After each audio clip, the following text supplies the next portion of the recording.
ఉమ్మడి తూర్పుగోదావరి జిల్లాలోనూ మార్పులు చేర్పుల వ్యూహాన్ని అవలంబించారు సీఎం జగన్. గెలిపే లక్ష్యంగా ముందుకు సాగుతున్న ఆయన ప్రజల్లో వ్యతిరేకత ఉన్న నేతలను పక్కన పెట్టేశారు.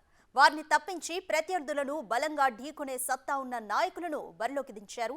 ఇక కంప్లీట్ డీటెయిల్స్ మా ప్రతినిధి రాజేష్ అందిస్తారు. రాజేష్, తూర్పుగోదావరి జిల్లాలో టికెట్స్ కేటాయింపుకు సంబంధించి నియోజకవర్గంలో ఎటువంటి టాక్ నడుస్తుంది? కంప్లీట్ డీటెయిల్స్ ఏంటి?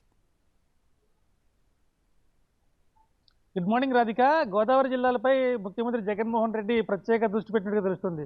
ప్రత్యేకించి ఉమ్మడి తూర్పుగోదావరి జిల్లాలో ఇప్పటికీ 7 స్థానాలపై ఆయన క్లారిటీ ఇచ్చారు. ఎవరికి సీటు ఉంది, ఎవరికి సీట్ లేని విషయాన్ని చాలా స్పష్టంగా చెప్పేశారు.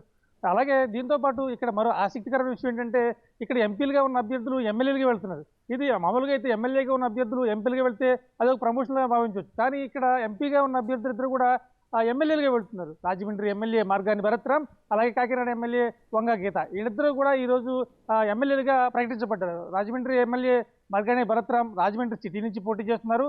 కాకినాడ ఎంపీ వంగా గీత పిఠాపురం టౌన్ నుంచి పోటీ చేస్తున్నారు. వీళ్ళిద్దరూ కూడా ఇప్పటిదాకా ఎంపీలుగా కొనసాగారు. ఇప్పుడు రాబోయే ఎన్నికల్లో ఎమ్మెల్యేగా వైసీపీ తరఫున బరిలో దిగబోతున్నారు. అసలు అంటే ఆసక్తికరమైన అంశం అంటే ఇప్పటిదాకా చూసుకుంటే మొత్తం 7 కాన్స్టిట్యూన్సీలు కోనసీమ జిల్లాకు వచ్చేసరికి మన పీగన్నవరం, రామచంద్రపురం ఈ రెండు కూడా అభ్యర్థులు మార్పులు చోటు చేస్తున్నాయి. పీగన్నవరంలో ఇప్పటిదాకా కొండేటి చిట్టుబాబు ఉన్నారు. ఆయన గత 4 ఏళ్ళుగా పనిచేస్తూనే వచ్చారు. అయితే అక్కడ ఆ స్థానంలో తీసేసి అక్కడి నుంచి జడ్పీ చైర్మన్గా ఉన్న విప్పర్తి వేణుగోపాల్ను పీగన్నవరం అభ్యర్థిగా జగన్ ప్రకటించారు. అలాగే రామచంద్రపురం సంబంధించి ఒక ఆసక్తికరమైన అంశం, అక్కడ మంత్రిగా పనిచేస్తున్న చెల్లుబోయిన వేణుగోపాలకృష్ణ అక్కడ పనిచేస్తున్నారు. ఆయన్ని తీసుకొచ్చి రాజమండ్రి రూరల్గా కేటాయించారు. అక్కడ రామచంద్రపురం సిటీకి సంబంధించి పిల్లి సుభాష్, అదే పిల్లి సూర్యప్రకాష్, పిల్లి సుభాష్ తమ్ముడు కొడుకు పిల్లి సూర్యప్రకాష్ను రంగంలో, ఎందుకంటే రామచంద్రపురం సీటుకి సంబంధించి పిల్లి కుటుంబానికి అలాగే తోటతీముడు చెల్లుబోయినకు మధ్య అనేక సార్లు గొడవ జరిగిన సంగతి తెలిసింది. ఈ నేపథ్యంలో ఒక్కోసారి పిల్లి సుభాష్ చంద్రబోస్ అక్కడ సీటు నుంచి వైసీపీకి రాజీనామా చేస్తున్నట్టుగా ప్రకటించిన సంగతి కూడా తెలిసింది. అప్పుడు జగన్మోహన్ రెడ్డి సుభాష్ చంద్రబోస్కి ఒక మాట ఇచ్చారు, ఖచ్చితంగా ఆ సీట్ నీకే, ముందు నువ్వు అడిగి పనిచేసుకొని చెప్పడంతో ఆ రాజీనామా నుంచి వెందిరిగారు. ఆ తర్వాత జరిగిన రాజకీయ పరిణామాల నేపథ్యంలో ఈరోజు ఖచ్చితంగా ఆ సీటు పిల్లి సూర్యప్రకాష్కే చెల్లింది. అక్కడి నుంచి అక్కడున్న సిట్టింగ్ అభ్యర్థి మంత్రి అయిన చెల్లుబోయిన వేణుగోపాలకృష్ణని రాజమండ్రి రూరల్ తీసుకొచ్చారు. రాజమండ్రి రూరల్లో ఇప్పటికే టీడీపీ బలంగా అక్కడ ఎమ్మెల్యే గోరెంట్ల బుచ్చి చౌదరి ఉన్నారు.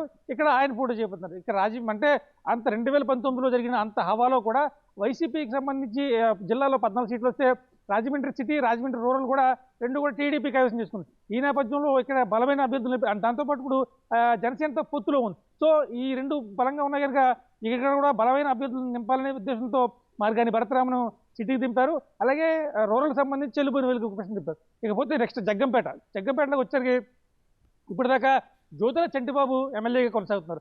అయితే ఆయన గత ఒక 10 రోజుల క్రితం ఆయన జగన్ పిలిపించి చంటిబాబుకు ఈసారి నువ్వు సీట్ నుంచి తప్పుకోవాలని చెప్పి అడగడంతో వెంటనే చంటిబాబు అక్కడ చెప్పి వచ్చేశారు. వచ్చిన తర్వాత ఇంటికి వచ్చిన తర్వాత ఆయన కార్యకర్తలతో తన మనోభావాలు పంచుకోవడంతో పాటు టీడీపీకి వెళ్ళాలా, వైసీపీకి వెళ్ళాలా, జనసేనకి వెళ్ళాలనేది కొంత చర్చ జరిగింది. ఒక సందర్భంలో జ్యోతుల చంటిబాబు టీడీపీ నుంచి కాకినాడ ఎంపీగా వెళ్తారనేది ఒక సమాచారం వచ్చింది. అయితే అడితిరిగి తర్వాత జనసేన అధినేత పవన్ కళ్యాణ్ కాకినాడలో బస్ చేసినప్పుడు జగ్గంపేట నుంచి చంటిబాబు రాత్రి వెళ్ళి జనసేన అధ్యక్షుడు పవన్ కళ్యాణ్ కలిశారు. అప్పుడు మళ్ళీ రాజకీయ సమీకరణలు మరి వైసీపీలో ఉన్న చంటిబాబు టీడీపీలోకి వెళ్తారని కొంతసేపు, జనసేనలోకి వెళ్తారని కాసేపు మల్లగొడవలు పడ్డ నేపథ్యంలో ఆఖరికి ఆయన జనసేన అధ్యక్షుడు పవన్ కళ్యాణ్ కలవడంతో కొంత క్లారిటీ వచ్చిందని చెప్పాలి. ఎందుకంటే ఇంచుమించుగా ఆయన జనసేన తరపు నుంచి ఎంపీ అభ్యర్థిగా రాజమండ్రి నుంచి పోటీ చేస్తారేమో వేచి చూడొస్తుంది. ఇకపోతే పిఠాపురం చూసుకుంటే ఇప్పటిదాకా పెండెం దొరబాబు పనిచేస్తున్నారు. పెండెం దొరబాబు అక్కడ చాలా మంచి పేరు వచ్చారు. అయితే గడప గడపకు వైఎస్ఆర్ కార్యక్రమంలో భాగంగా ఈయన ప్రజల మధ్య తక్కువ తిరిగనేది ఈయన మీద ఆరోపణ. ఈయనకి పాయింట్లు తక్కువ ఉన్నాయి, సర్వేలన్నీ కూడా ఎందుకు గెలుపుకు చాలా దగ్గరగా చూపించడం లేదు. సో ఇక్కడ బలంగా పిఠాపురం నుంచి ఒకవేళ జనసేన బలమైన అభ్యర్థి, ఎందుకంటే టీడీపీ జనసేన పొత్తులో భాగంగా పిఠాపురం సీటుపై ఖచ్చితంగా కన్నేసింది. సో అక్కడ కూడా బలమైన అభ్యర్థి కావాలి, ఖర్చు పెట్టగలగాలి. అలాగే అక్కడ పిఠాపురంలో కాపు సామాజిక వర్గం ఎక్కువగా ఉంటుంది. ఈ నేపథ్యంలో వంగాగీత కాపు కాబట్టి ఆ సామాజిక వర్గాన్ని అక్కడ పెట్టాలని చెప్పి ఉద్దేశంతో పిఠాపురంలో వైసీపీ వంగాగీతం నిలబెట్టబోతుంది. అయితే మరి కాకినాడ ఎంపీగా ఎవరు వెళ్తారనేది ఇంకా ఆసక్తికరంగా మారింది. ఇప్పటికైతే ఈ 7 ఎమ్మెల్యేలు ప్రకటించారు, కానీ ఎంపీల అభ్యర్థుల్ని 2 అభ్యర్థుల్ని తీసి పక్కన పెట్టారు. అయితే ఇక్కడ కొత్తగా ఎంపీగా ఎవరు వస్తారనేది ప్రస్తుతం మాత్రం ప్రశ్నార్థకంగా మారిందని చెప్పాలి రాధిక. రైట్ రాజేష్, ఎంపీ అభ్యర్థుల్ని ఎమ్మెల్యేగా ఉన్న అభ్యర్థుల్ని ఎంపీగా మార్చడంలో జగన్ వ్యూహం ఏమై ఉంటుందని అనుకోవచ్చు? ఖచ్చితంగా బలాబలాలను బేరీజ్ వేసుకోవటం, అక్కడ ఎవరు నిలబడుతున్నారనేది అక్కడ అభ్యర్థి కాదు ముఖ్యం, అక్కడ సీటు కావాలి తనకి. అంతే అందులో భాగంగానే ఎమ్మెల్యేలను ఎంపీలుగా, ఎమ్మెల్యేలుగా మారుస్తున్న పరిస్థితి రాష్ట్ర వ్యాప్తంగా కనపడుతుంది. ప్రస్తుతం మనం రాజమండ్రి సిటీ చూసుకుంటే, రాజమండ్రి సిటీలో టీడీపీ జనసేనలు చాలా బలంగా ఉన్నాయి. ఎందుకు మనం అనుకుంటున్నామంటే, గత 2019 ఎన్నికల్లో రాష్ట్ర వ్యాప్తంగా అంత హవా ఉన్నప్పటికీ కూడా రాజమండ్రి వచ్చేసరికి టీడీపీ కొడుకుంది, అలాగే రాజమండ్రి రూరల్ వచ్చేసరికి కూడా టీడీపీ గెలుచుకుంది. గతంలో కూడా ఇదే పరిస్థితి ఉంది. అందుగురించే రాజమండ్రి సిటీలో టీడీపీ జనసేన మామూలుగా టీడీపీ కొట్టడమే ఇబ్బంది, కష్టమైన పరిస్థితి. ఇక జనసేన కలిసిన తర్వాత ఈ రెండింటిని ఢీకొట్టాలంటే బలమైన అభ్యర్థులు కావాలి, ఆర్థికంగా, రాజకీయంగా, సామాజికంగా ఇలా బలమైన అభ్యర్థులు కావాలి. సో అటువంటి క్యాండిడేట్లు ఎంచుకుని ఈ రాజమండ్రి నుంచి మార్గాని భరతరాంని రంగంలో దింపారు. మార్గాని భరత్ కూడా ఫస్ట్ నుంచి కూడా ఆయన ఈ పార్లమెంటు నియోజకవర్గం ఎంపీ అయినప్పటికీ కూడా ఆయన 7 కాన్స్టిట్యూన్సీలో పెద్దగా తిరిగింది లేదు. ఖచ్చితంగా ఆయన దృష్టి మాత్రం గత 4 ఏళ్ళుగా రాజమండ్రి సిటీ మీదే పెట్టారు.